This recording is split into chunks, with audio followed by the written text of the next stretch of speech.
welcome to my sourdough kitchen. In this video I'm going to show you how to create your starter to bake sourdough bread. You will only need to do this once. A starter lasts for years and years, well, as long as you want it. There are only 3 ingredients in your starter. A tiny bit of organic fruit. In our case we used a little bit of organic apple from my garden, whole rye organic flour, and the same amount of tepid water as flour, so that your starter looks like a very thick batter. What you need is a jar with a lid.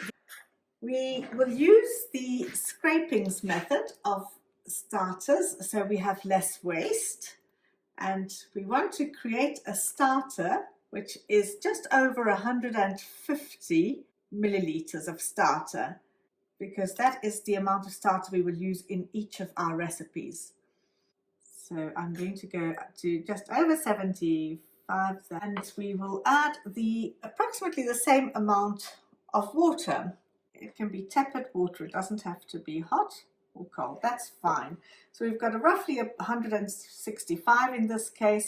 What I will also add to that is organic grated apple, about a teaspoon worth of that. That is going to happen only once. You will never add any fruit to your starter again. It's a once-off. What you need to do is moisten all the flour with the water in the jar. All you need to do with this is leave it with the lid on at room temperature for about 2 days. The whole thing will start to bubble. This is the starter that I started building up yesterday. It's full of bubbles. It's definitely changed, and it's starting to smell like almost like a starter should. We will throw away 150 milliliters or grams of this and replenish it with 75 grams of whole rye flour, organic, and the same amount of water. This will do for a few days, and then the starter will be ready to use.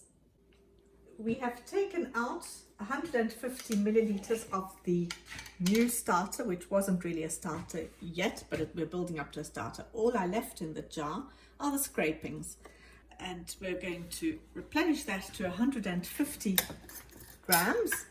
It will be 75 grams of flour. There we go. And the same amount of water. Mix it together, making sure you moisten all the flour. That's how it looks.